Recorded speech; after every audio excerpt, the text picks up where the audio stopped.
Hello, my friend. I'm so glad you're here.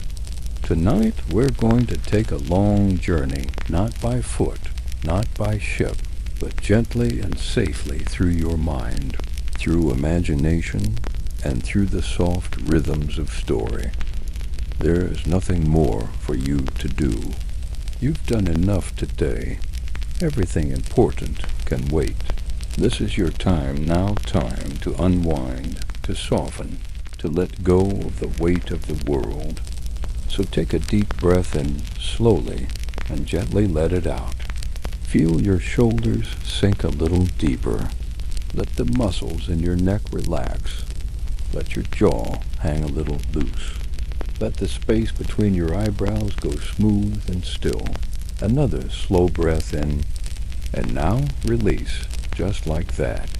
You're already doing beautifully. Now imagine yourself lying someplace warm. The air is cool, but not cold like a soft breeze at dusk. You are wrapped in something comfortable. The light around you is dim and golden, like candlelight flickering on stone.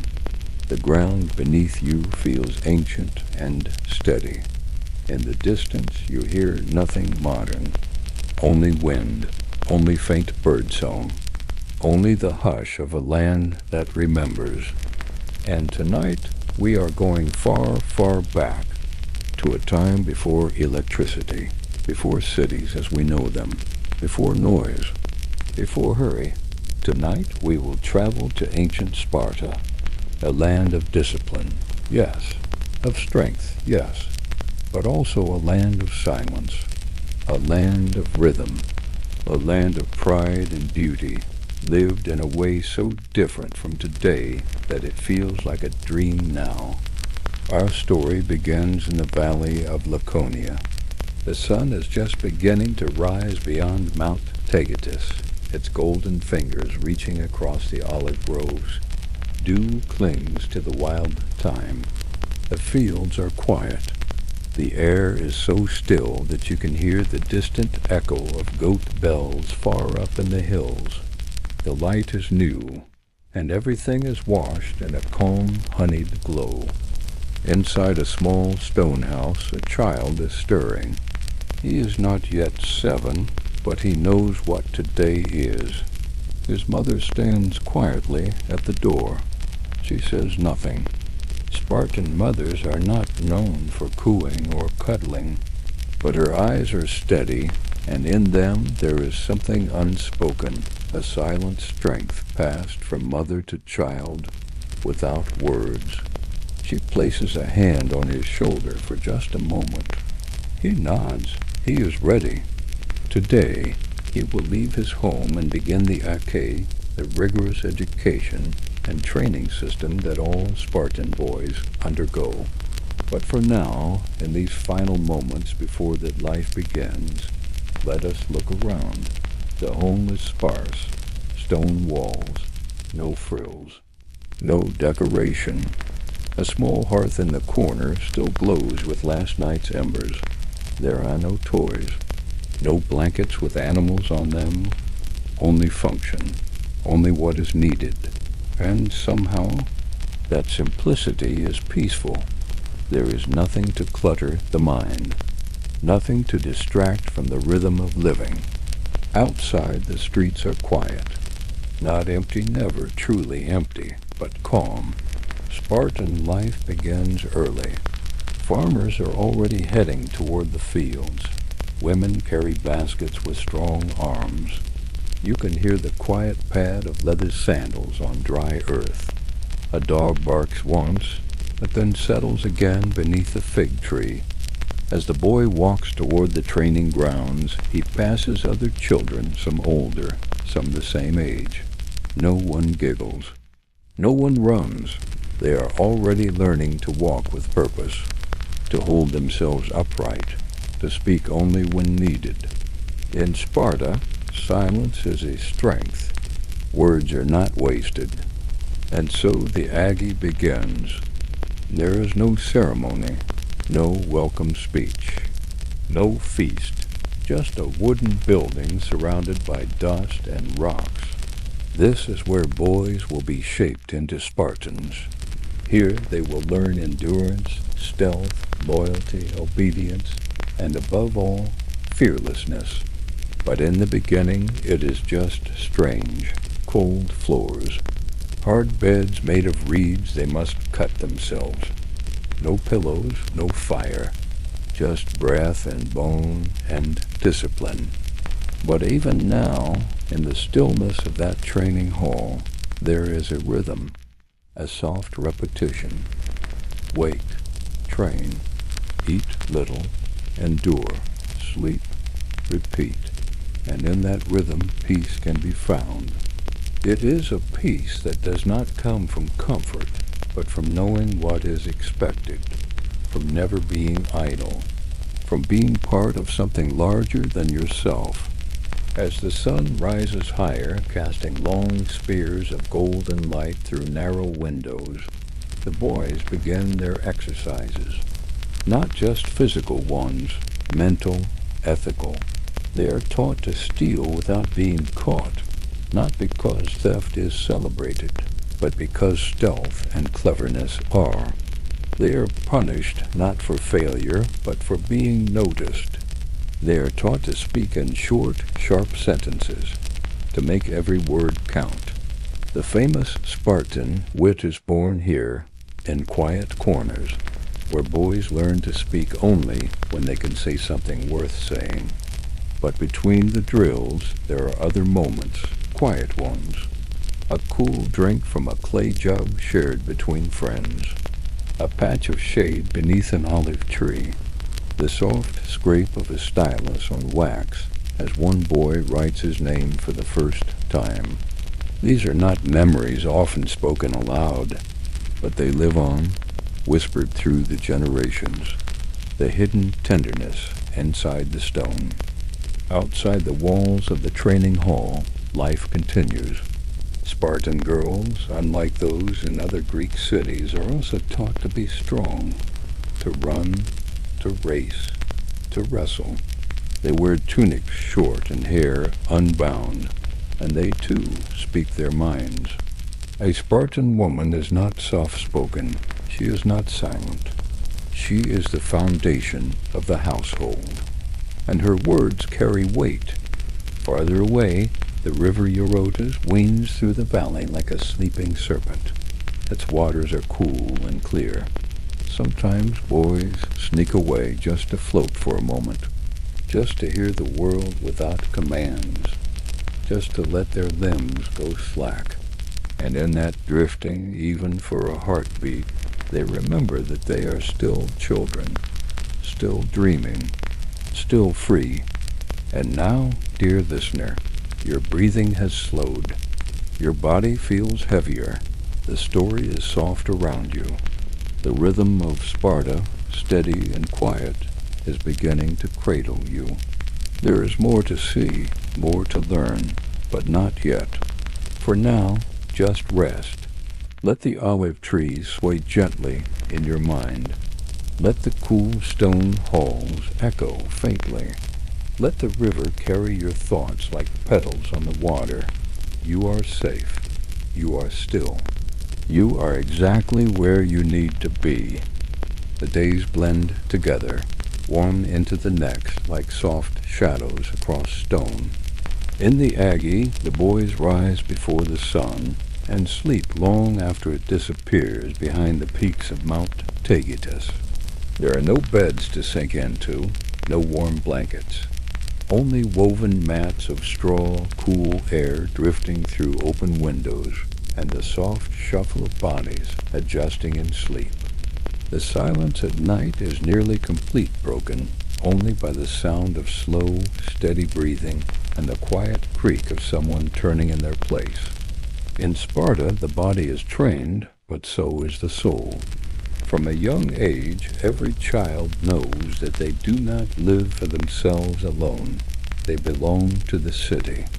Their strength is not for personal glory. It is for the good of Lacedaemon, the name the Spartans gave to their homeland. To be Spartan is to give, to hold, to endure, to serve. But even within this discipline, there is something comforting.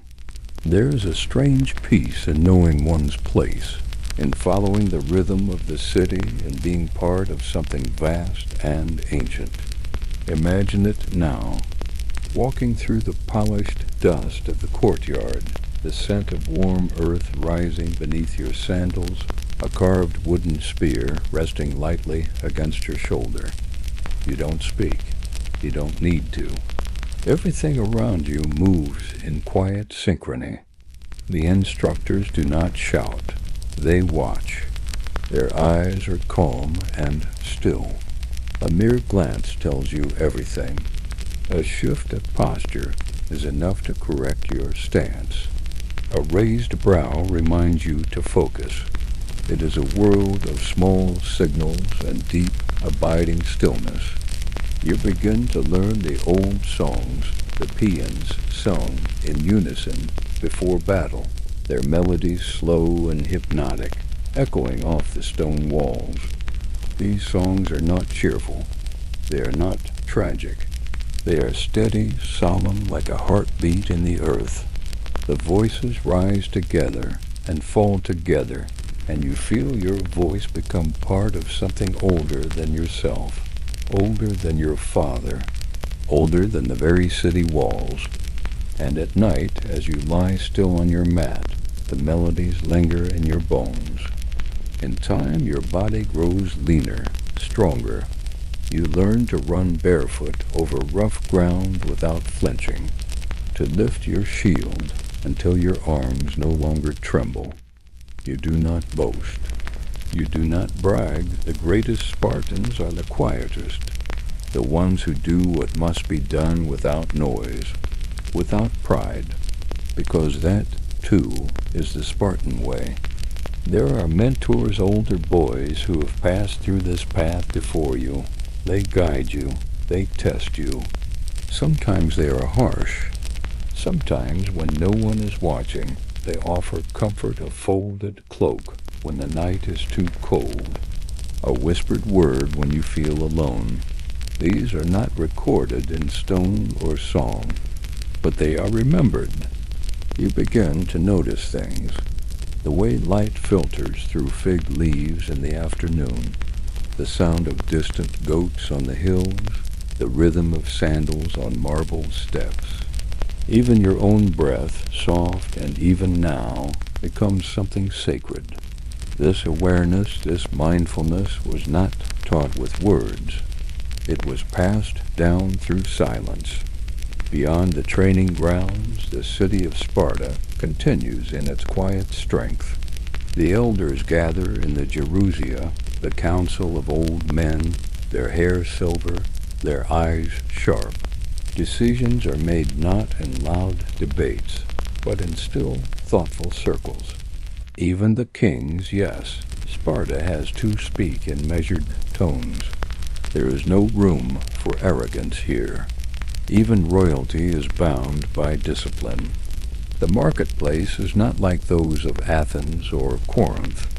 There are no lively hawkers, no bright fabrics or jests. Spartan markets are subdued, functional. There is olive oil. There is barley. There is iron, always iron, for Spartans do not trade in gold or silver. Their coins are heavy and plain, worth little outside the city, but meaningful within. For Spartans, wealth is not meant to be flaunted. It is meant to serve. The women move through the city with purpose, strong, tall, unafraid. They are not veiled. They are not silent. They speak their minds, raise their children, and tend their homes. They train their bodies too so that they may bear strong children and stand strong themselves. A Spartan woman is not only a mother. She is the city's spine, the one who teaches her son not to return with his shield, but on it. And now let us walk beyond the city walls. Let us follow the winding path that leads to the river, to the slopes of the mountains, to the sacred groves where whispering cypress trees watch the stars. You walk alone now, but the stillness comforts you. The wind brushes against your face. You smell wild sage and the faint mineral scent of stone. There is a quiet temple here, small, unadorned, nestled in the curve of the hills. Inside there are no statues, only a stone basin for offerings, and the faint flicker of a flame kept alive by an old priest who speaks rarely and listens more. You kneel, not because you are afraid, but because it centers you. The gods of Sparta are not loud or demanding. They are present in the hush, in the gaze, in the stone itself. As you sit in that temple, with your hands resting gently on your knees and your breathing soft and slow, you feel it what the Spartans have always known. That strength is not in shouting, not in display, but in silence, in steadiness, in the heartbeat that does not waver. The sun begins to dip behind the mountain, casting long golden lines across the land. Shadows stretch like old memories. Birds settle into their nests. The olive trees sway softly. And the city holds its breath for a moment. Just a moment. And everything is still. You begin to walk back, slowly, calmly. The city lights are dim, just a few torches flickering along the main paths. You pass other boys, other soldiers. No one stops you, no one speaks, but you feel their presence like the roots of a tree beneath the soil, connected, quiet, uncheckable. When you return to your hall, the others are already lying down. You take your place. No one needs to tell you what to do. You lie on your mat, fold your arms across your chest. Feel your breath slow in and out.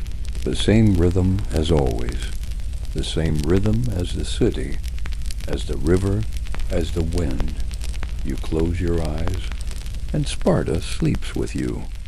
The days pass, slowly, quietly, like the sun slipping through the branches of the tall cypress trees. In Sparta, time is not rushed. It does not chase or pull. It moves with deliberate rhythm, like the tapping of a wooden spear against the earth. And you, too, begin to move that way, each breath a little deeper, each footstep a little firmer, each thought a little more still. By your 12th year, the Aggie begins to change. The lessons deepen. The tests become subtler. Strength is no longer enough. You must now master endurance, cunning, and calm. There are days when you are given little food, and you must find your own, but never be caught. There are nights when you sleep beneath the stars without shelter, listening to the wind weave through the stones like an ancient lullaby. You learn to bear pain without flinching, to run faster with less, to blend into shadows, to endure hunger and cold. Yet within all of this, you also learn something gentler.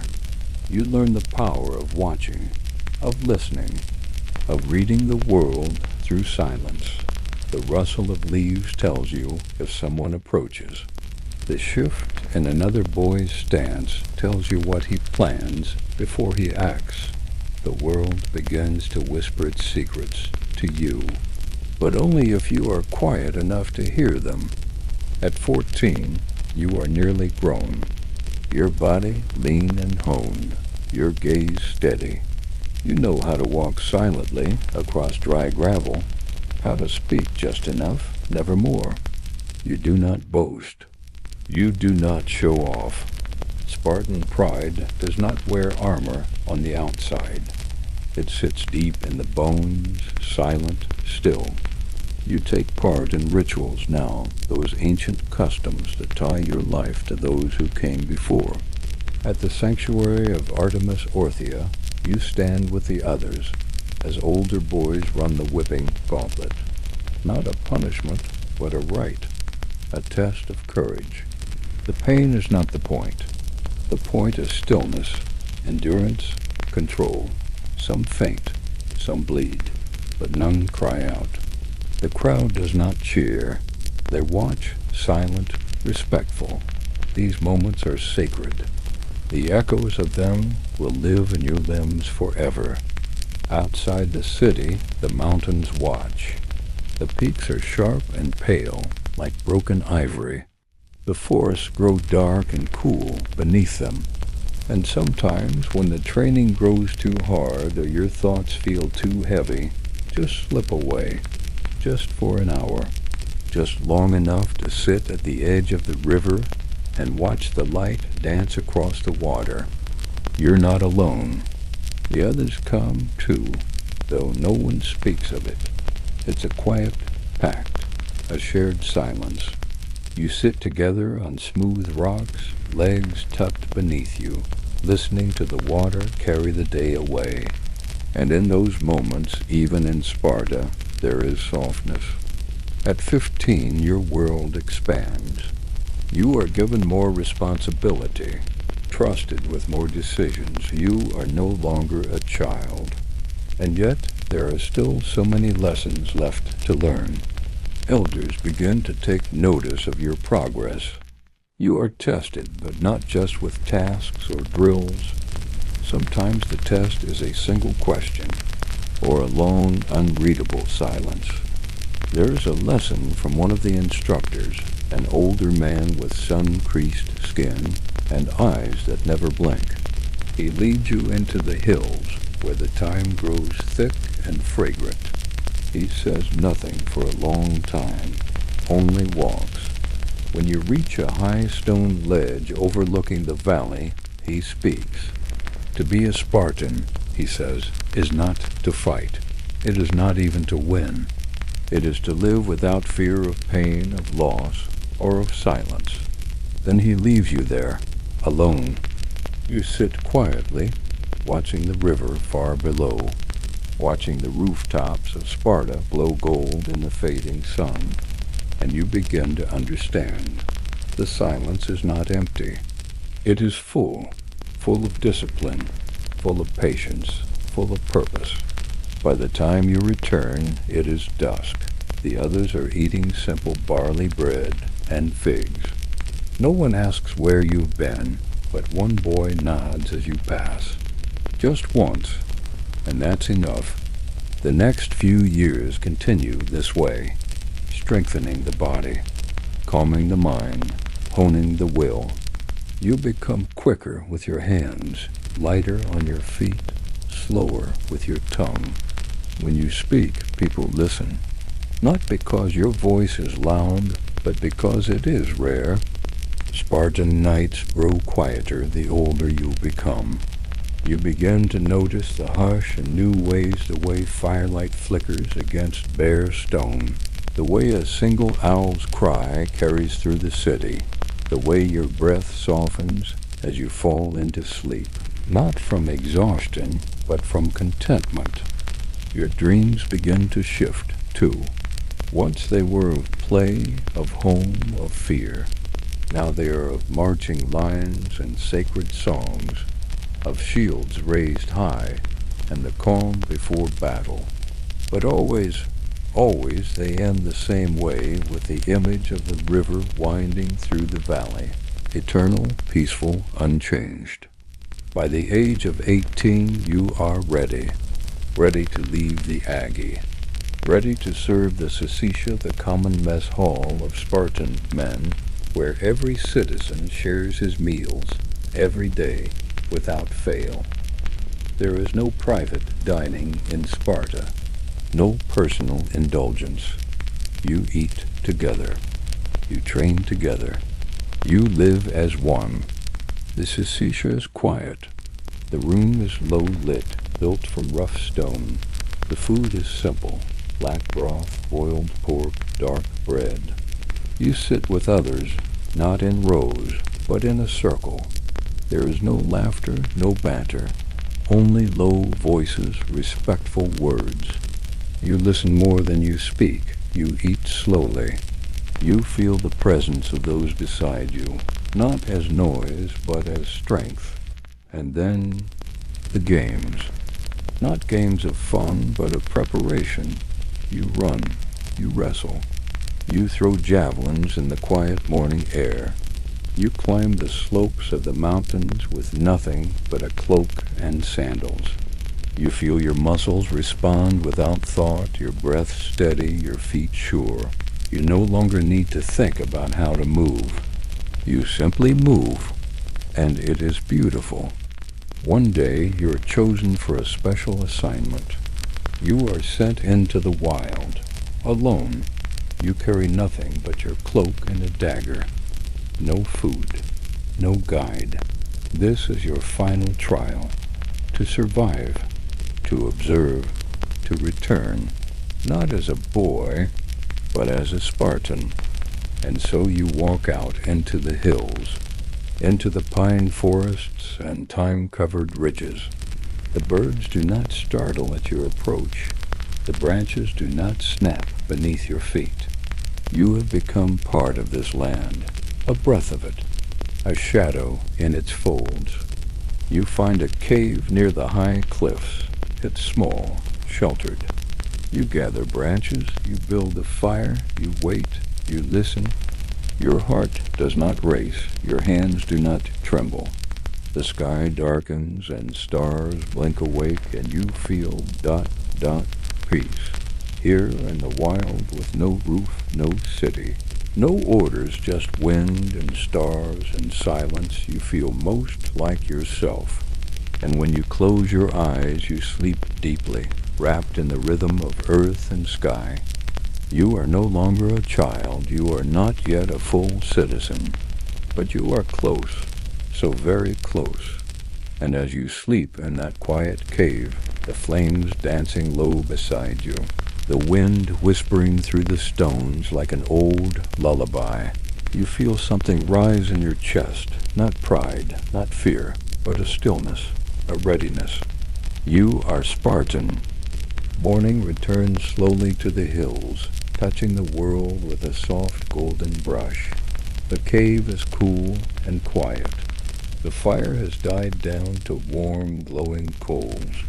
You stretch your limbs before rising, every movement deliberate, every breath slow. There is no rush in you now, no panic, only presence. You gather your things, what little there is, and begin the quiet journey back to the city. The wind is gentle, the sun not yet high. As you descend through pine-covered slopes and wild olive groves, the land greets you like an old friend. The stones do not slip beneath your feet. The birds do not scatter. The forest knows you now. You have passed through it with stillness, and in return, it offers its peace. By the time you return to the outskirts of Sparta, the market has begun to stir. The smell of warm bread mixes with dust and iron. You pass a woman tending a goat. She looks up just once and nods in your direction. It is enough. In Sparta, recognition is rarely spoken aloud. It lives in glances, in quiet gestures, in the way others make room for you to pass. That evening, you are welcomed into the Erinzi, the tier of older youths who will begin to guide the next generation. You have earned your place not with noise, but with patience. With steadiness, you begin to teach, to demonstrate. You do not lecture. You do not scold. You lead by action, by stillness, by calm example. The children watch you closely. They mimic your stance, your movement, your silence. In time, you see in them the same flicker you once felt, the small awakening of a deeper awareness, that their bodies are not merely for motion, but for purpose, that every step can be intentional, every breath a lesson. As an Erin, your days are longer, but richer. You serve in more official duties. You help distribute food. You maintain order in the training halls. You learn to watch for trouble, but not with suspicion only, with clarity. You are trusted now, and with that trust comes a deep, anchoring calm. At night, you sit with the elders sometimes, not to speak, but to listen. Their voices are low and rough with age, but their words are precise. They speak of wars long past, of decisions made in darkness, of moments when silence saved lives. You begin to understand that strength does not always roar, it often whispers. One evening, as the sun sinks red behind the western ridges, you are invited to sit with a group of veterans by the fire. These men are older than any you've trained with, their armor long put away, their hands marked by time and war, but their eyes still sharp. They speak slowly, thoughtfully, not about glory, but about memory, about sacrifice, about the weight of choices made long ago. They tell you stories you've never heard in the halls, not about battles, but about the still hours before battle, about sitting shoulder to shoulder, shields touching, hearts beating in rhythm, about the way the silence of waiting can be louder than any clash of bronze. You carry these stories with you, not in scrolls or records, but in the quiet way you move, the way you guide others, the way you listen when someone speaks with fear in their voice. You become a keeper of those unspoken lessons, handed down like a secret rhythm beneath the surface of Sparta's strength. Now you are 20, your training complete. You are no longer a boy in the eyes of the city. You may marry now, though your home will not be your own for some time still. Spartan men continue to live communally, even after marriage. Their allegiance is first to the city, then to the hearth. And so your days continue in this quiet, dual life. You wake with the others, train with them, eat with them. But sometimes at night you visit your wife, not with fanfare, not with declarations, but with a soft knock on the door and a whisper passed through the dark. Spartan marriages are not made of romance in the way poets write. They are made of partnership, of strength meeting strength, of quiet trust. Your wife is strong, perhaps stronger than you in some ways. She manages the household with clarity and efficiency. She speaks her mind plainly. She expects much, but offers much in return. She knows the rhythms of this city, not through war, but through wisdom. And when you speak with her in the soft hours between dusk and sleep, your voice is quieter, steadier. She brings out a stillness in you that the Aggie never touched. The years pass like slow-moving water, not rushing, but never stopping. You begin to serve in the phalanx, the tightly packed military formation that is the pride of Sparta. When you march, your shield is not your own. It is the protection of the man beside you. You move as one. You breathe as one. You listen for the flute, its clear notes, leading the rhythm of your steps, and you feel your heart beat in time with the city. You do not seek battle, but you are ready for it. Always ready. The armor you wear is not decorative. It is plain, functional. Your shield is round and heavy. Your helmet, crested in horsehair, blocks your view to the sides. You must trust. Trust those beside you. Trust the formation. Trust the silence between commands. The greatest terror is not the clash of blades, it is breaking formation, letting fear separate you, but you do not break. You stand firm, even as the sky roars above you, and the dust clouds rise, and the world narrows to the space between your shield and your spear. You hold, and you return. And when you do return, you walk the city again, not as a youth in training, but as a full citizen, a homoios, and equal. Not above anyone, not separate, but part of the whole. You walk without pride, but with presence. Others see you and they know you have endured. You belong. In the evenings now you sit by the river again, sometimes alone, sometimes with your wife. The stars above are the same stars you watched as a boy lying on a mat of reeds. The river still sings its soft, endless lullaby. You dip your hand into the water and feel how cool it is, how smooth the stones have become after so many centuries. It reminds you that all things wear down with time, but also that all things endure. You begin to teach more often, not just drills or stances, but the deeper truths, the stillness beneath the training, the discipline behind the strength.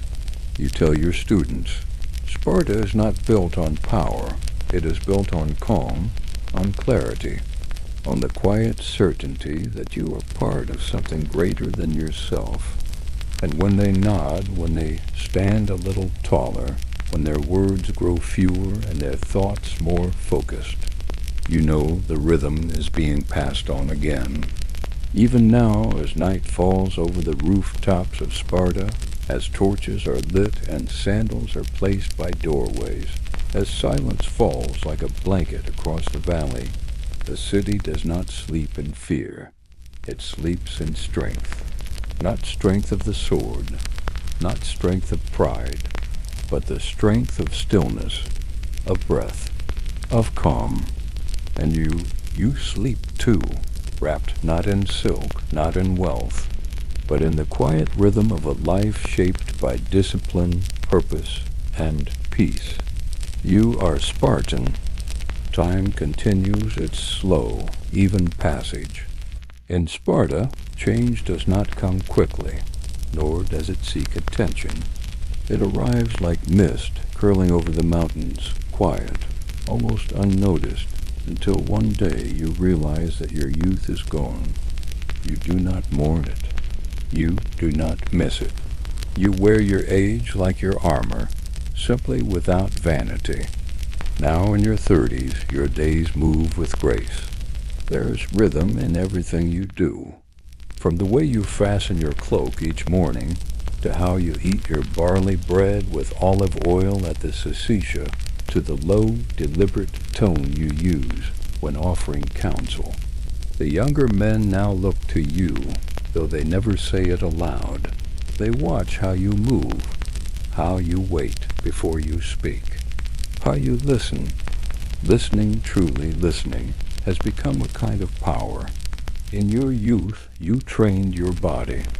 In your manhood, you trained your mind. But now, you are learning how to sit in silence and let wisdom rise not from force, but from still water. There is something deeply Spartan in that, the ability to be silent, not out of fear, but out of calm confidence. You spend more time in the council chamber now. The Gerousia, that ancient assembly of elders, is where the future of Sparta is shaped, quietly and collectively. The stones on the chamber floor are cool, worn smooth by generations of sandals and time. The men who speak here do so with gravity. There is no idle talk, no boastful speeches, only deliberate words, spoken slowly, echoing off the bare walls like footsteps in a temple.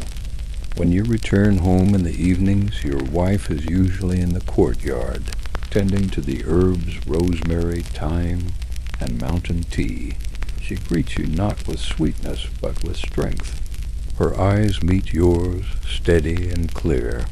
She tells you about the olive harvest, about your niece who has grown tall, about the way the clouds looked over the hills this morning.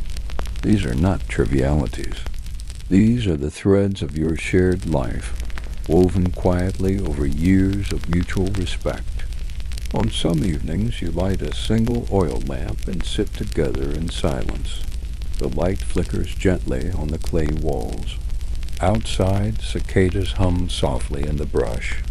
You sip warm broth from a clay bowl, the steam rising gently beneath your nose. And in that stillness, in that shared quiet, there is peace. No words are needed. Your very presence beside each other is enough. Sometimes on days when the city feels heavy, you take the path to the Eurotas. The river is unchanged. Its water runs cool and clear, just as it always has. You remove your sandals, step down the smooth bank, and let the current wrap around your ankles.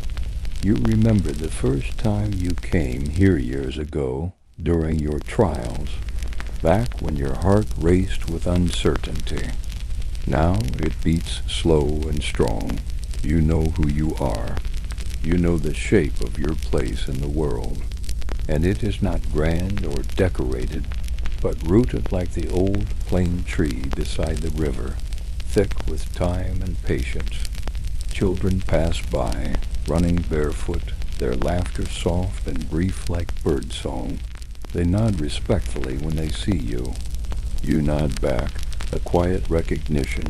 They will learn. They will grow. And one day, they too will sit in this water and remember. When you return to the city, the streets are just as they always were, dusty, narrow, and calm. There is no grand temple to ego here, no soaring marble monuments. Everything in Sparta is simple, solid, lasting. Even the stones beneath your feet feel like they were placed not for glory, but for permanence. You find yourself drawn more often now to the older men, veterans of wars long past. Some are slow to walk, but sharp in mind. You sit beside them on the benches near the training grounds. They speak of long-forgotten skirmishes, of friends who never returned, of sunsets seen from distant hills. But they also speak of quiet things, of how fig trees have grown taller in recent years, of how the spring rains came early, of how one young boy, small but clever, might one day be a great Spartan. These conversations are not loud. They do not command attention, but they carry weight. They shape you still. As time passes, you begin to notice how your role shifts. You are no longer the one being tested. Now you test, not with traps or tricks, but with silence. You ask a boy to hold a stance longer than he thinks he can. You watch how he breathes, how he handles pain, how he speaks when he is tired. You do not scold when he fails. You simply nod and show him again. Teaching is quiet work in Sparta, but it is among the most sacred. You are not molding bodies now. You are shaping minds, planting seeds of resilience, stillness, and self-control that will bloom long after you are gone. There is one boy who reminds you of yourself. Quiet, steady, observant. You see how he watches the others, not with envy, but with calculation. How he speaks less, but says more. You begin to guide him, not overtly, not formally, but through presence, through small corrections, through walking beside him when he does not expect it. He begins to mirror your gait. He learns to control his breathing. One night he sits beside you by the river, says nothing. You offer him a piece of bread and he accepts it without thanks. None is needed. The lesson has begun, and now in the quiet of this evening you return to your own home.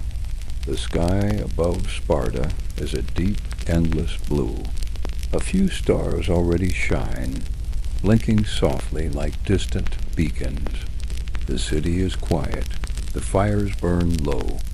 The earth is cooling beneath the stone. You wash your hands in a clay basin, the water cool against your skin. Your fingers are calloused, lined with decades of labor and leadership. and yet they move gently as you fold your cloak and set aside your sandals. Your wife is asleep already, her breathing slow and deep. You watch her for a moment and feel that same stillness rise in your chest again, that deep Spartan calm, built not from triumphs, but from time. You lie down quietly. The roof above you is woven from reeds and wood. The walls are thick, cool in summer, warm in winter. There are no carvings, no mosaics, only the hush of a life well lived. And as your eyes grow heavy, you think not of war, not of training, but of the olive groves, of boys learning in silence, of water slipping around your feet, of everything that came before, and everything that will continue. Because Sparta endures not through force, but through rhythm, through discipline, through breath, through stillness. And so do you. The morning light returns once more, quietly, spreading across the rooftops of Sparta like honey on warm bread. You rise before the sun, not because you must, but because your body is tuned to the rhythms of the land.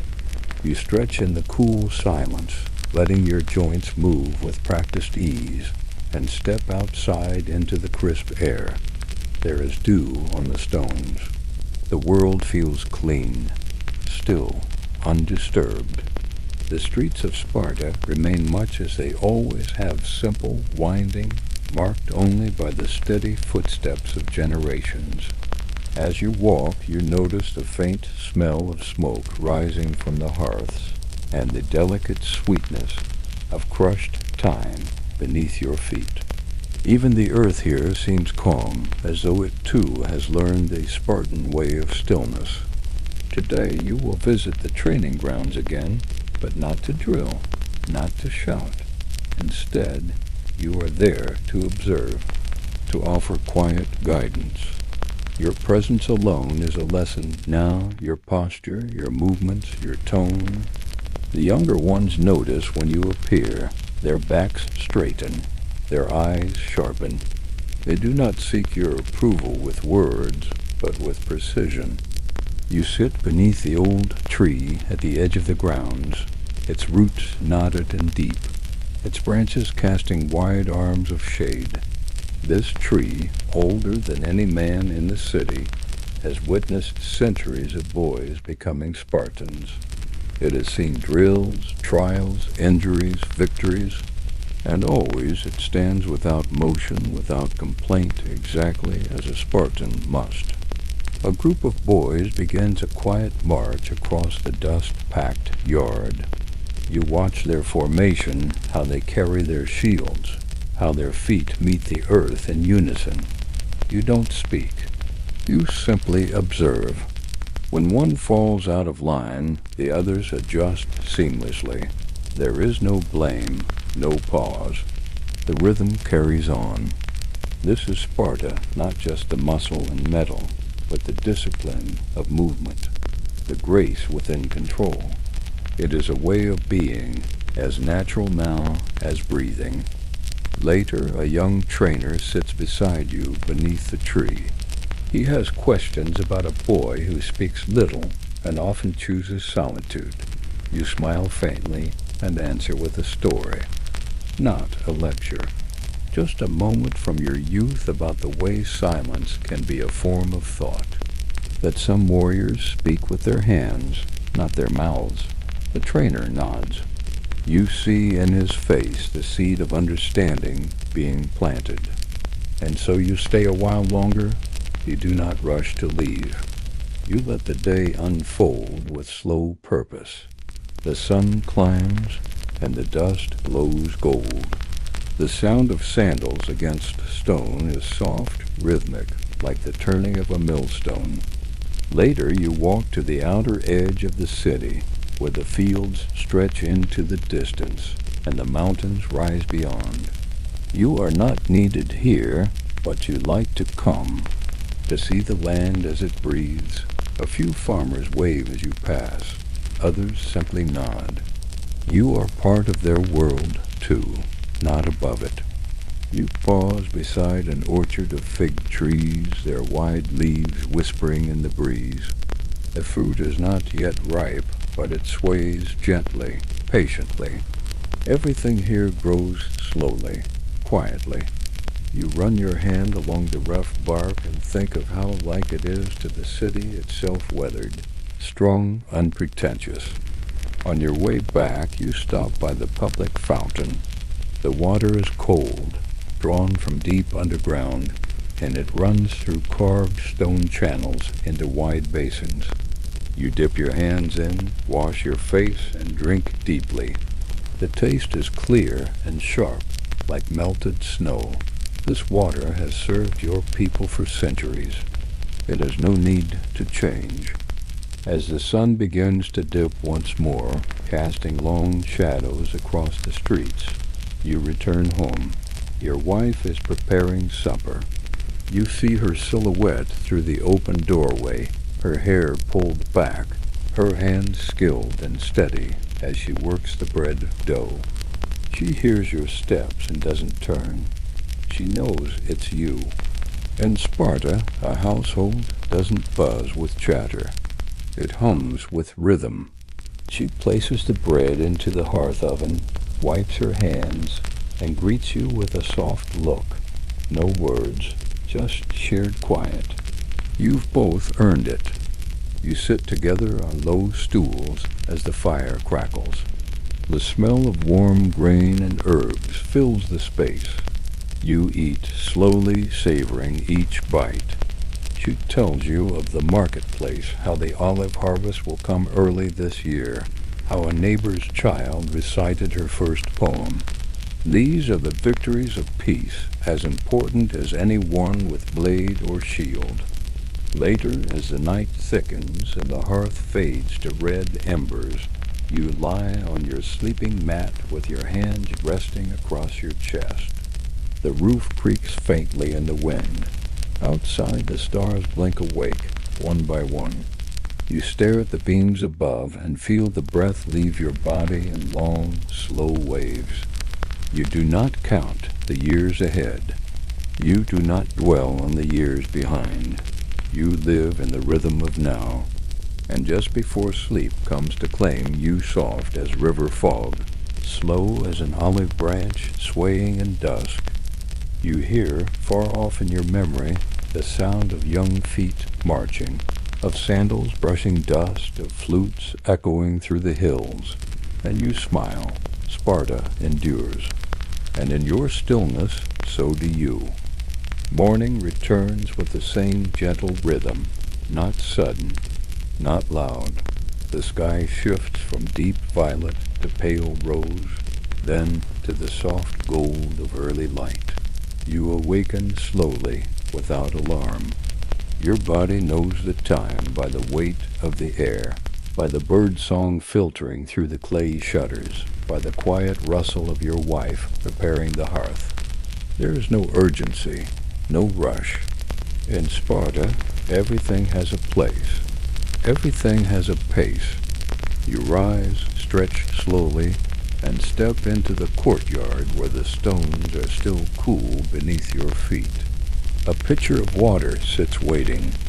You pour it over your hands, over your face. The chill of it wakes you fully, but gently, like a whisper against the skin. You breathe in deeply, the scent of olive trees drifting in on the wind, and you begin your day. As the city stirs, you find yourself drawn once again to the path leading toward the training grounds. But today you take a longer route, one that curves around the edge of town, through a shaded grove where wild mint grows thick beneath the underbrush. This path is older, less worn, quiet. It's a place you walked often as a youth, especially on days when your thoughts needed space. The trees here lean inward, their branches meeting above like the rafters of a great temple. The light that filters through is dappled, soft, moving gently with the wind. You pause for a moment and simply listen to the insects humming, to the rustle of leaves, to your own slow breath. This, too, is part of Spartan life, the cultivation of stillness within movement. You are not meant to be at war with the world. You are meant to be in harmony with it. Alert, yes. Strong, certainly, but never frantic, never scattered. Always centered. Eventually, the path opens once more, and you find yourself standing at the edge of the wrestling circle. A group of young men is practicing. Their movements are tight, controlled. They do not laugh, but there is no cruelty either. They are learning respect for their own strength, and for the strength of the other. You sit beneath the familiar tree again, the bark now rough with age and heat, and watch them.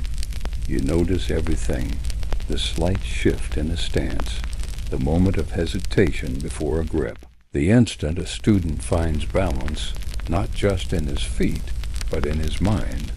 You speak only once, and only to correct a boy's foot placement.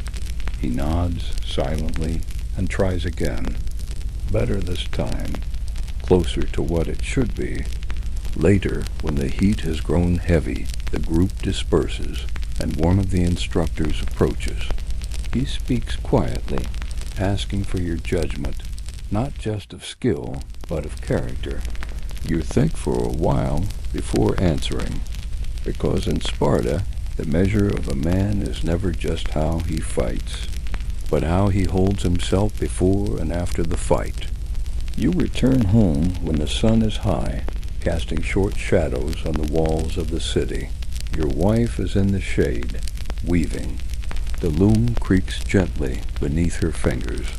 The pattern she's chosen is simple, geometric, rhythmic like the land itself. You watch her for a moment, admiring the steadiness in her motion. It is not just a domestic act, it is sacred. It is strength, transformed into thread. She senses you and glances up. She doesn't stop. She doesn't need to. You've shared a life in which silence has become its own language. You spend the afternoon gathering olives with a neighbor. Your fingers move quickly, carefully, sorting fruit from branch.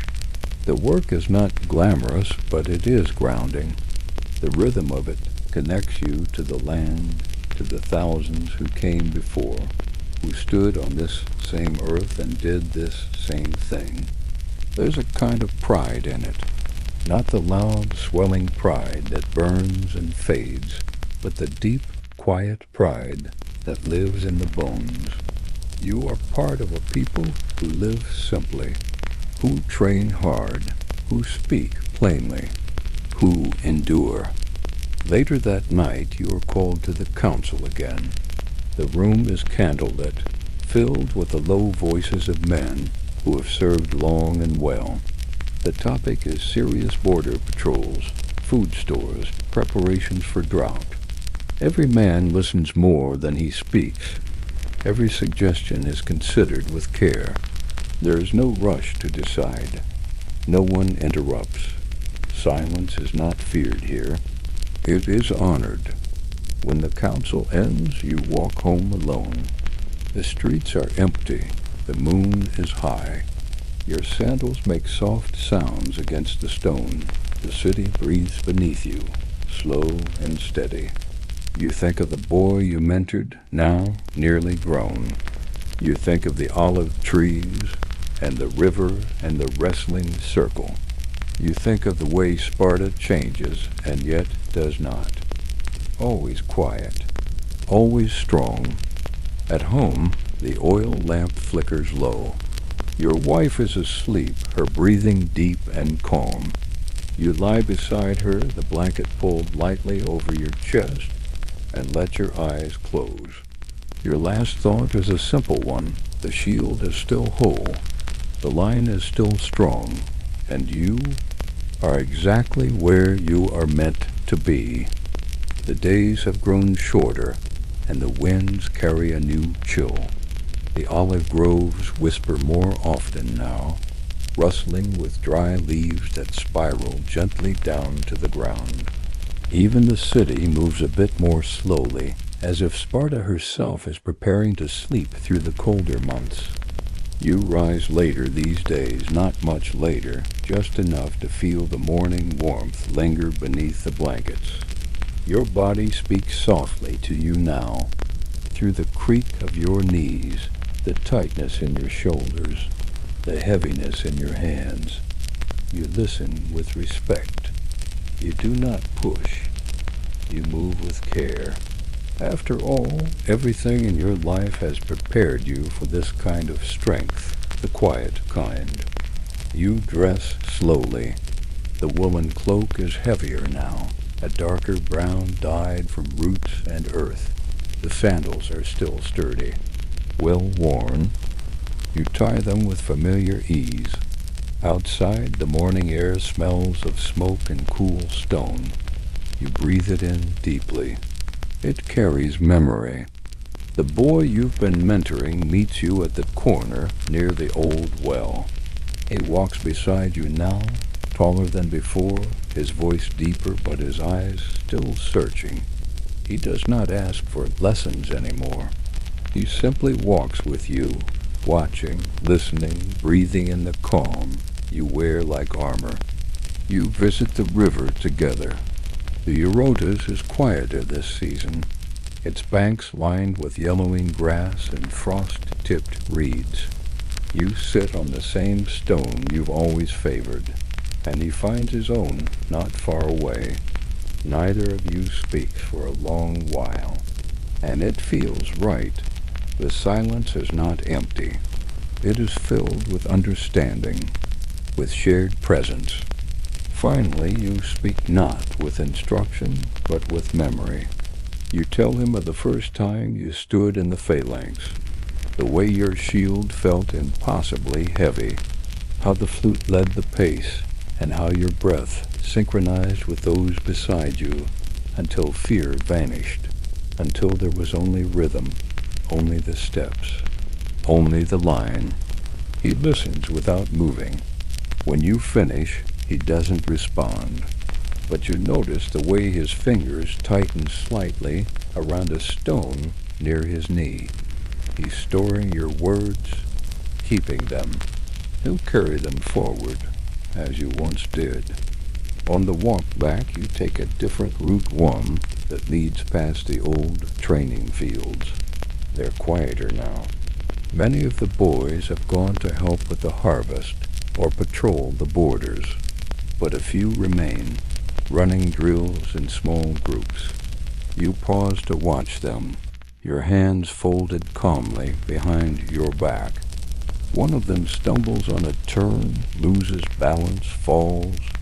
His face twists with embarrassment. The others say nothing, continuing the routine. The instructor doesn't raise his voice. He simply waits. You step forward, gently. You extend a hand and help the boy, up not quickly, but slowly letting him feel the strength in your grip.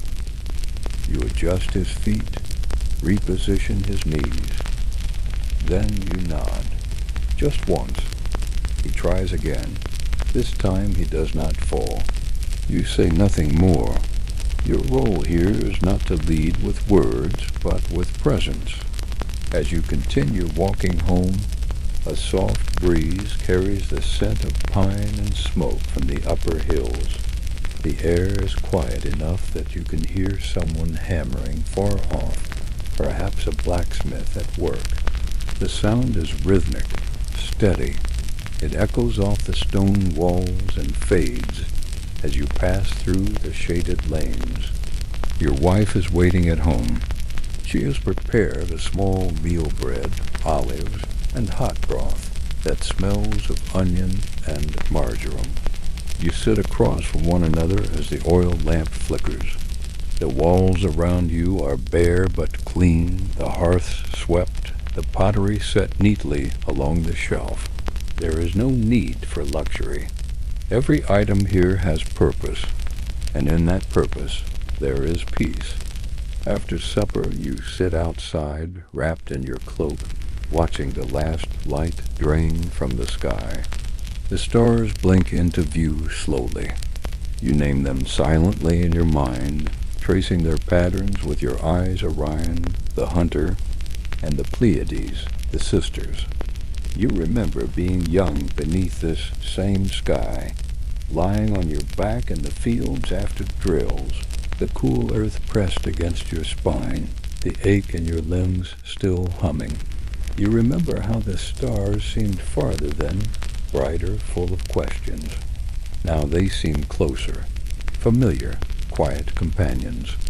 Your wife joins you, resting beside you on the low wall. She brings a clay mug of warm goat's milk, lightly spiced with cinnamon and fig peel.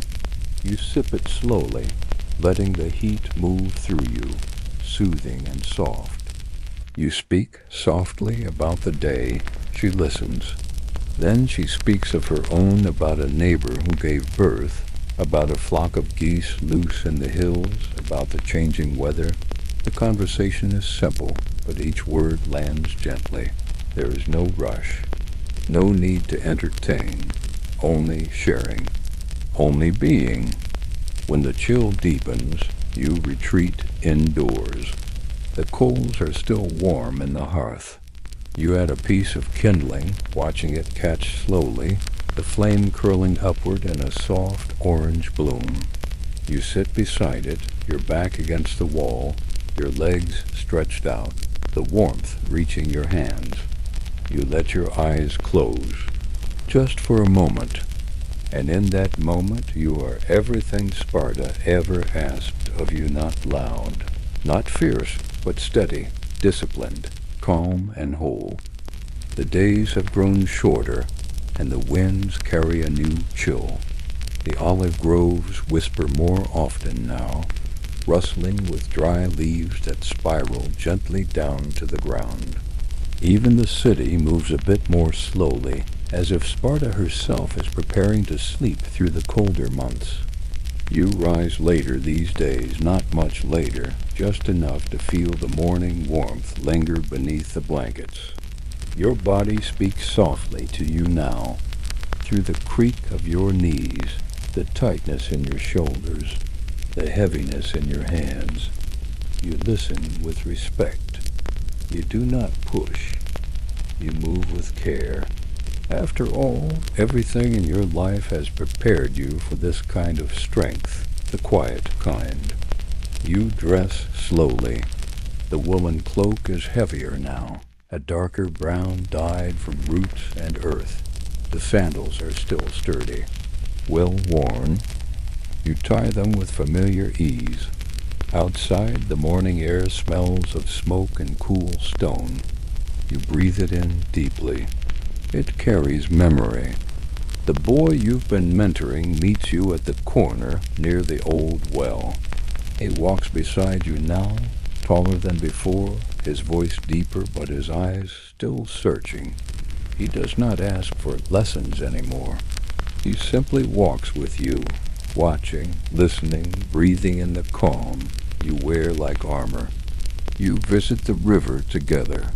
The Eurotas is quieter this season, its banks lined with yellowing grass and frost-tipped reeds. You sit on the same stone you've always favored, and he finds his own not far away. Neither of you speaks for a long while, and it feels right. The silence is not empty. It is filled with understanding, with shared presence. Finally, you speak not with instruction, but with memory. You tell him of the first time you stood in the phalanx, the way your shield felt impossibly heavy, how the flute led the pace, and how your breath synchronized with those beside you until fear vanished, until there was only rhythm, only the steps, only the line. He listens without moving. When you finish, he doesn't respond, but you notice the way his fingers tighten slightly around a stone near his knee. He's storing your words, keeping them. He'll carry them forward, as you once did. On the walk back, you take a different Route 1 that leads past the old training fields. They're quieter now. Many of the boys have gone to help with the harvest or patrol the borders, but a few remain, running drills in small groups. You pause to watch them, your hands folded calmly behind your back. One of them stumbles on a turn, loses balance, falls. His face twists with embarrassment. The others say nothing, continuing the routine. The instructor doesn't raise his voice. He simply waits. You step forward, gently. You extend a hand and help the boy, up not quickly, but slowly letting him feel the strength in your grip. You adjust his feet, reposition his knees. Then you nod. Just once. He tries again. This time he does not fall. You say nothing more. Your role here is not to lead with words, but with presence. As you continue walking home, a soft breeze carries the scent of pine and smoke from the upper hills. The air is quiet enough that you can hear someone hammering far off, perhaps a blacksmith at work. The sound is rhythmic, steady. It echoes off the stone walls and fades as you pass through the shaded lanes. Your wife is waiting at home. She has prepared a small meal bread, olives, and hot broth that smells of onion and marjoram. You sit across from one another as the oil lamp flickers. The walls around you are bare but clean, the hearths swept, the pottery set neatly along the shelf. There is no need for luxury. Every item here has purpose, and in that purpose there is peace. After supper you sit outside, wrapped in your cloak, watching the last light drain from the sky. The stars blink into view slowly. You name them silently in your mind, tracing their patterns with your eyes: Orion, the hunter, and the Pleiades, the sisters. You remember being young beneath this same sky, lying on your back in the fields after drills, the cool earth pressed against your spine, the ache in your limbs still humming. You remember how the stars seemed farther then, brighter, full of questions. Now they seem closer, familiar, quiet companions. Your wife joins you, resting beside you on the low wall. She brings a clay mug of warm goat's milk, lightly spiced with cinnamon and fig peel.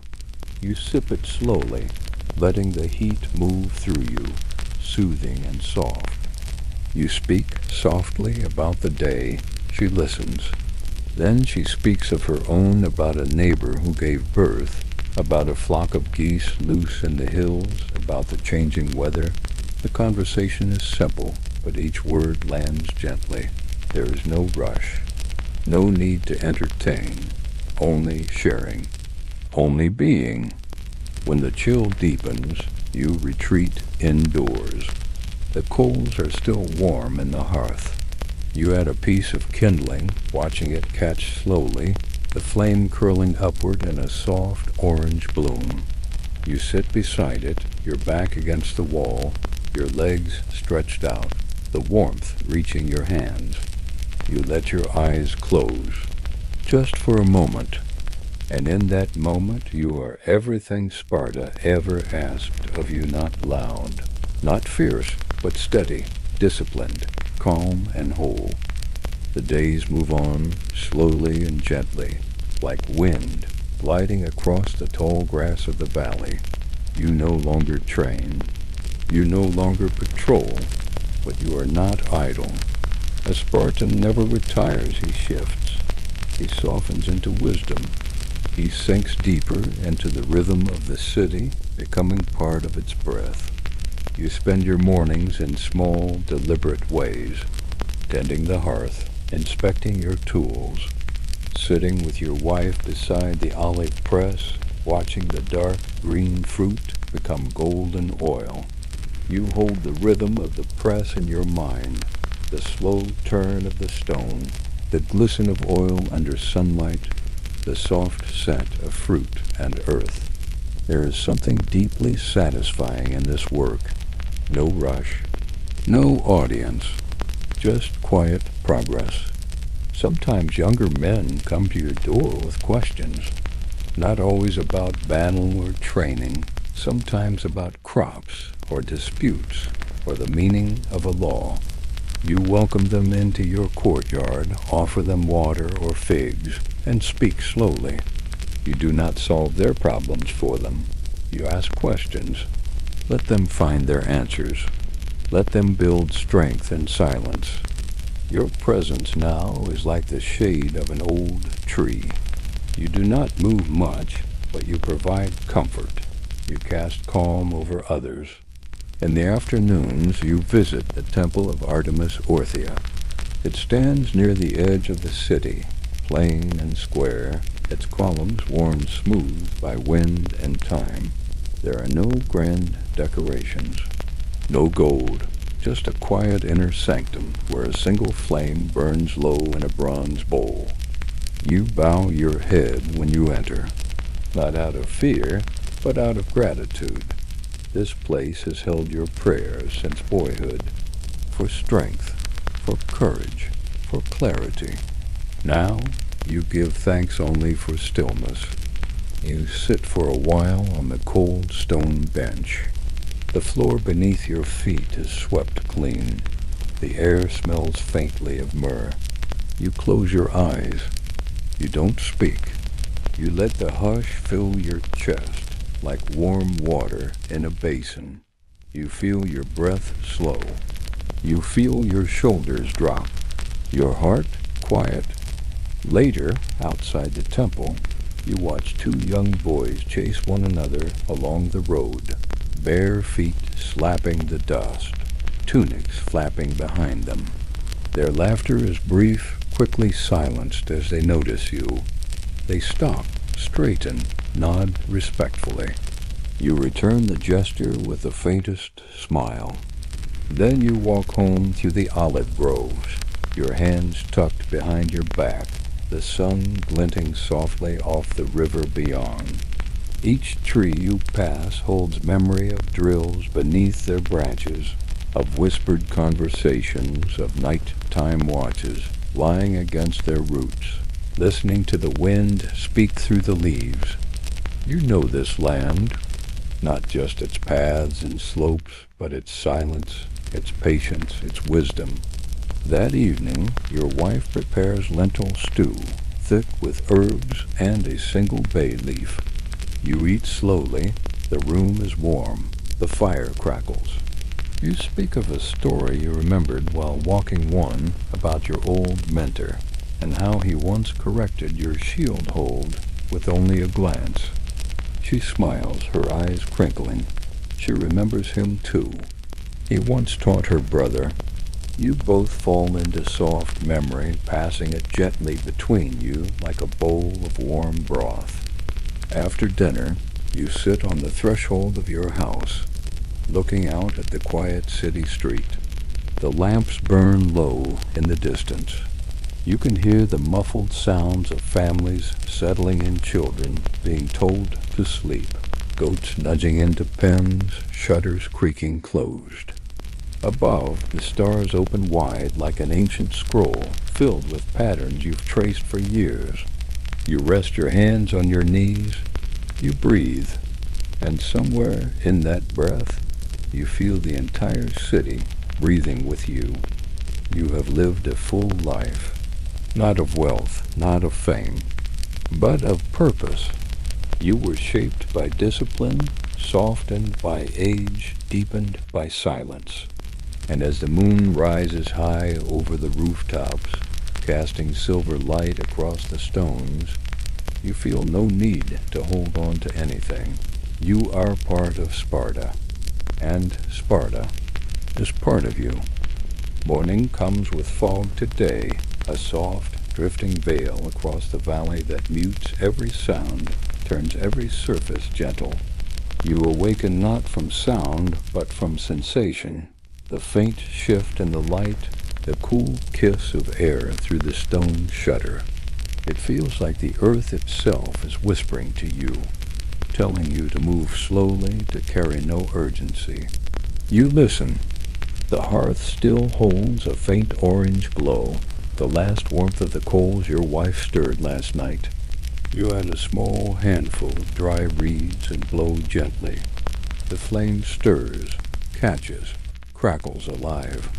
Its warmth spreads into the space like an old friend returning home.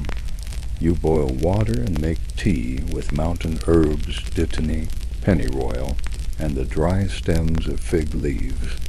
The scent is earthy and sharp, grounding. You sit, sip, and wait for the rest of the house to wake, but you do not mind the silence. In truth, you welcome it. Once, when you were young, you feared silence. It seemed like an empty thing, like the absence of life. Now you understand it for what it is. Fullness without noise, presence without demand. You walk the streets as the mist curls through the alleys, ghosting around your feet. The world is muted, soft-edged. You pass a group of boys walking together toward the training square. Their eyes widen when they see you, not out of fear, but reverence. You were one of them once. Now you're something else living memory. At the edge of the training yard, you see the boy you've mentored these last few seasons. He's taller now. His face, once boyish and uncertain, carries that Spartan stillness. Mouth set, eyes aware, movements tight and intentional. You watch him spar without announcing your presence. He wins his match, not with strength, but with timing, with silence, with patience. Later, when the others disperse, he comes to you. He doesn't speak at first. Neither do you. You walk together beneath the trees where the fog is beginning to lift in slanted golden beams. When he finally speaks, it is to ask how he will know if he's ready. You tell him there is no moment of certainty, that a Spartan is not forged by triumph, but by the shape of their daily life, by how they carry silence, by how they hold a shield, by how they listen when no one else is speaking. You place a hand on his shoulder, just for a moment, the way your own mentor once did for you. The meaning is clear. He understands. He will walk his own path now, as you once did. You return home as the sun breaks fully through the fog. The streets are drier now. The city glows softly in the light, its walls warm, its paths welcoming. Your wife meets you with a bundle of wool for spinning. She hands it to you without explanation. You sit and help her separate the fibers, your hands moving with surprising ease. You talk of nothing important, only of the changing weather and how the apples on the neighbor's tree are coming in early. It's enough. In the afternoon, a messenger arrives. The council is calling. A decision must be made about land, about the border. You rise, dust your hands, and make your way slowly to the stone chamber where the elders sit. Inside, it is cool and dim. The voices are low. You listen for a long time before you speak. When you do, your voice is slow, even, measured. You do not argue. You suggest. You remind. You settle. When the decision is made, it is not with celebration. It is with nods, with respect, with quiet understanding. This is what your city has always done best endure, through storms, through seasons, through change. Not by clinging to noise or grandeur, but by holding tightly to rhythm, to ritual, to quiet dignity. Later, as dusk falls, you take a walk to the western edge of Sparta. You climb a hill you haven't visited in years. The wind is stronger here, the view wider. From here you can see everything, the rooftops, the distant shimmer of the Eurotas, the slow figures of people returning home. It all feels still and steady and whole. You sit for a while on a flat stone. Watch the sun sink behind the ridges. The air cools, but you are not cold. And as the first stars appear above the peaks, you realize you have become the silence that once shaped you. The sun rises slowly the next morning, casting a soft orange glow along the horizon. The light seeps over the rooftops, touches the tall grasses in the distance, and slides across the familiar walls of your home. You awaken gently, without strain. Your body aches slightly in the joints, as it always does now, but it is not unpleasant. It is a reminder, a soft whisper from time that you've walked long and far, and well. You sit at the edge of your sleeping mat, wrap your cloak around your shoulders, and listen. Not for anything in particular, just to listen. To the birds in the trees beyond your garden, to the coals settling in the hearth, to the faint sound of a child laughing 2 homes down. These are not noises. They are textures in the fabric of your morning. Your wife is already in the courtyard, sweeping the stones. She doesn't look up, but she knows you're watching. She always knows. You join her, and without words you begin to help.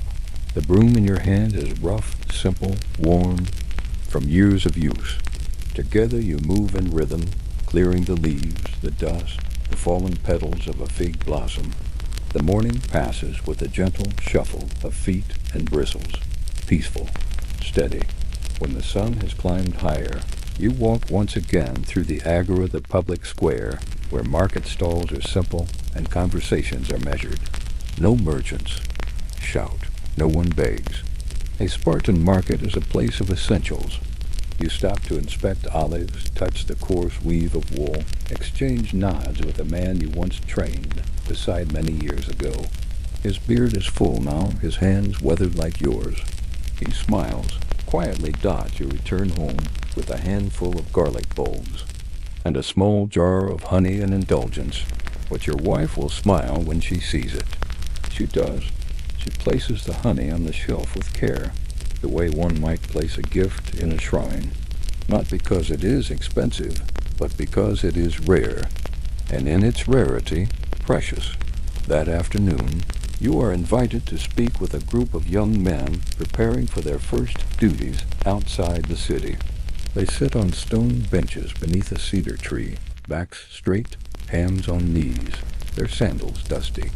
From the morning drills, you do not lecture. You tell a story. You speak of a time when you too marched beyond the river valley with only your cloak and your shield. You tell them how the hills looked in the early morning mist, how the silence before the orders was the loudest thing you ever heard, how you found yourself not in the fight but in the waiting. They listen, quiet and still. They ask no questions.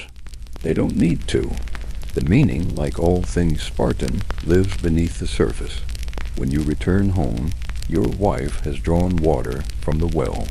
You carry it for her, your strength still reliable, though slower now. She smiles at you as you pour it into the basin.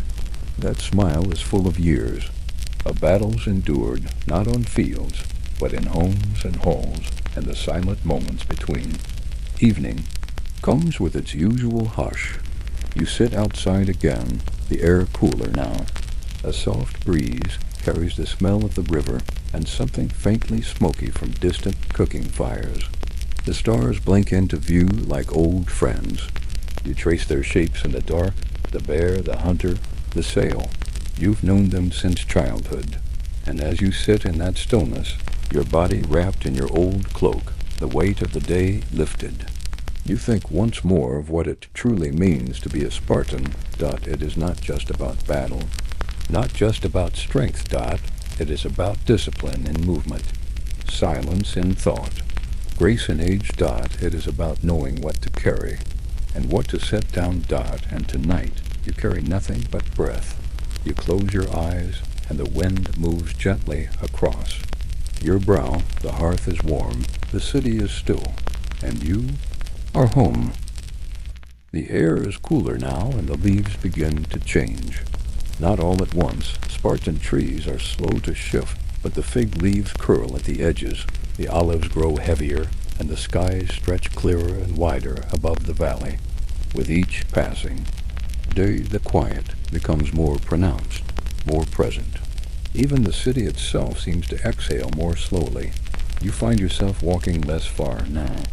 Not out of weakness, but because the world you need fits neatly within a smaller circle. Your house, your courtyard, the grove, the temple, the path to the river. That is enough that you are not forgotten. Quite the opposite. When younger Spartans pass you in the street, they bow their heads slightly. Not in pity, not in obligation, but in quiet respect, because you represent something they haven't fully understood yet, something they are still growing toward. And you don't need to say much. You've learned that presence itself is a form of speech. Today, you visit the stone bench beneath the old tree in the training yard. You do not walk quickly, but you walk surely. The boys drilling nearby pause when they notice you. They resume, quieter, more focused. One of the instructors comes to sit beside you. He is your age, give or take a season. You trained together once, fought together, shared rations on long marches through Arcadian hills. Now you sit in companionable silence, watching others train where you once stood. You talk, eventually, not about aches or ailments. You speak of weather, of how this autumn has arrived earlier than expected, of how the mountain air smells sweeter. And he nods and agrees, and you both sit a while longer, warmed by sunlight and memory.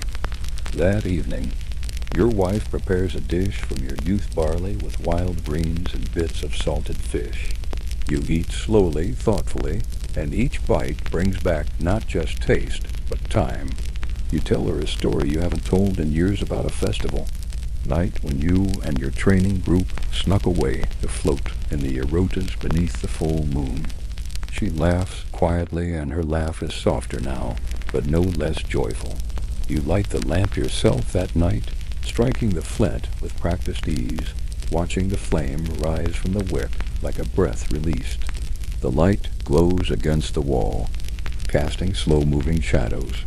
Your home is simple, but every corner carries a memory, every item a purpose. Before bed, you walk once more into the courtyard, barefoot on the cool stones. The moon is high and the silence is deep.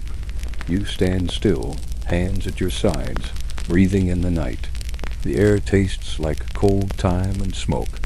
You remember suddenly being a boy 7 years old, standing on the edge of your home, watching the world with wide, unsure eyes.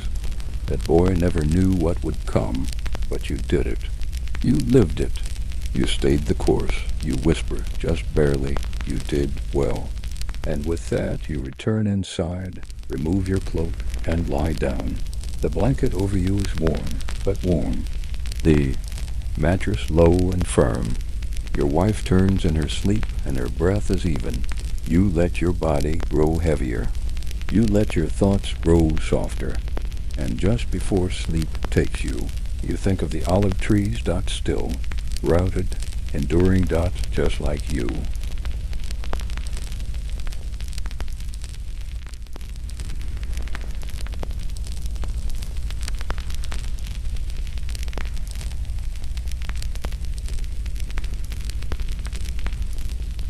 The mornings are quieter now, not just outside, but within.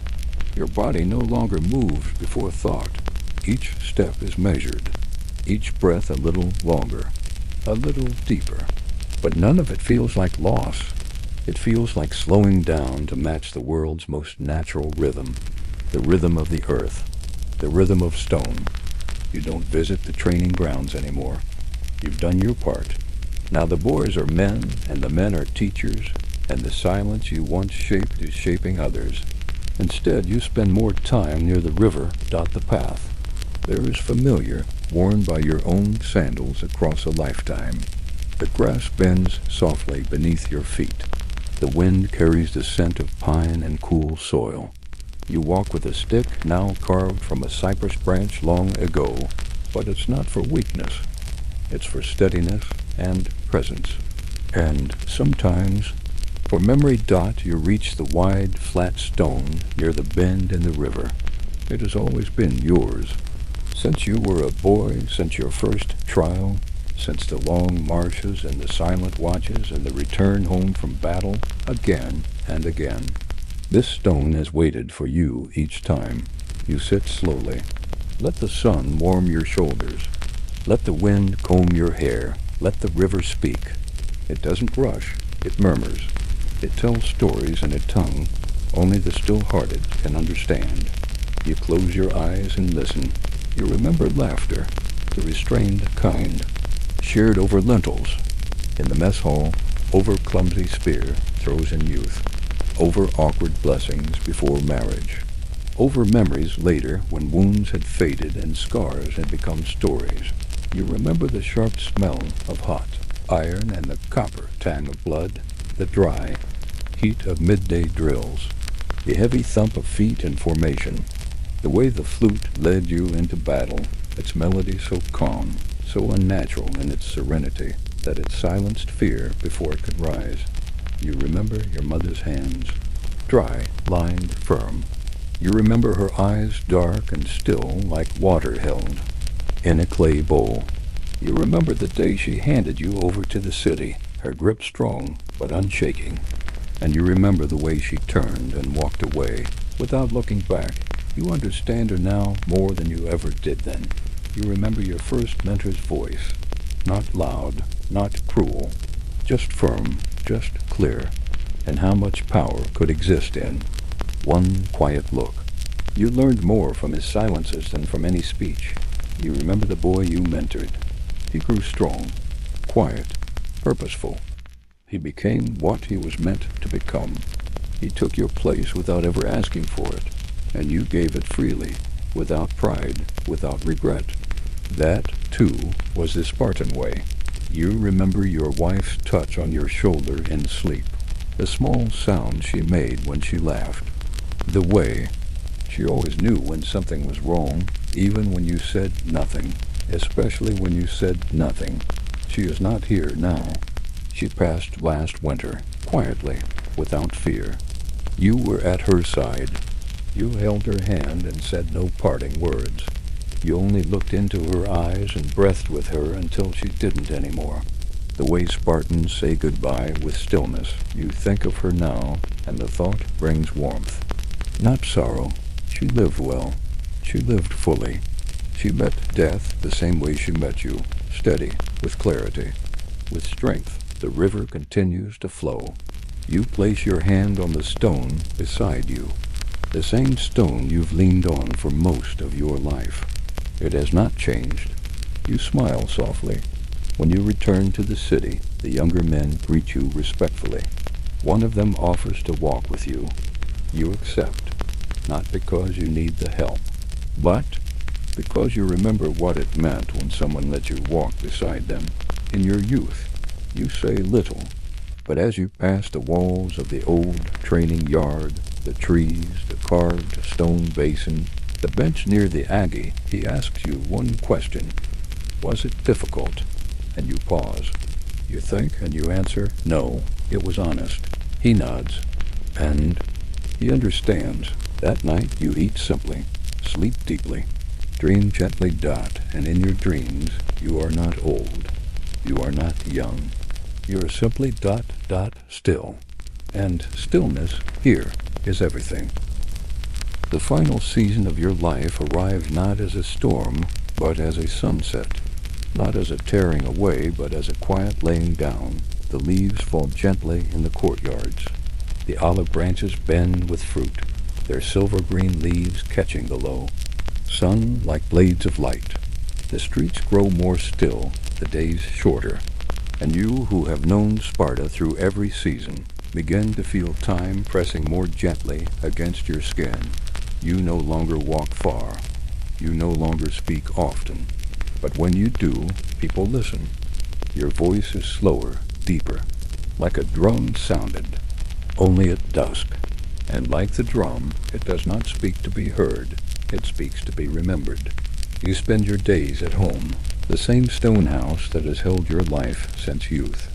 It's smaller now, not in size, but in need. You sit near the hearth often, wrapped in a woolen cloak, drinking warm broth from a simple cup.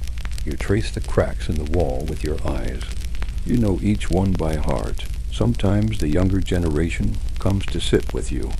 A new boy, barely 13, speaks softly of fear before his first trial. You listen, you nod. You place your hand on his and let him feel the steadiness of your skin, the life that has endured. You do not tell him to be brave. You show him that it is possible. You wake in the night more often now, but these hours are not troubled. You sit on the edge of your mat, listening to the wind outside, to the breath of the city sleeping. You recall old songs not sung anymore, but felt in the body, the rhythm of marching, the slow hymn before battle, the silence after. The firelight flickers against the wall, casting shadows that seem to move with memory. You see not ghosts, but echoes, not loss, but continuity. You feel no regret. You have carried your shield in life and never dropped it. You lived with rhythm. You aged with purpose. You grew old not by luck, but by listening to the land. The city, the breath inside you dot in the final days. You sleep longer. Your body grows light, but your presence grows stronger. People come to sit near you, to place a hand on your arm. They speak to you in soft voices, not out of pity, but respect. They ask your advice. You answer with one word or with none at all. Sometimes the greatest answer is a look, a breath, a silence, and when the time finally comes, it does not feel frightening. It feels like walking home through the streets of Sparta, past fig trees and clay walls, past the river that never stopped singing. It feels like the last light on the mountains, like cool stone beneath your feet, like your mother's hand once more on your shoulder. You do not fight death. You receive it, with calm, with poise, with the stillness of a Spartan dot, and when the flame in your hearth grows low, and your breath becomes soft, the city breathes with you. It remembers you. It holds your rhythm. You are not gone. You are in the stones, in the branches, in the breath between words, because what it meant to be a Spartan was not to conquer, not to shout, but to live fully, silently, and with strength. And you did. The end you may rest now. Let your breath fall softly. Let the silence cradle you. You are still. You are safe. You are home.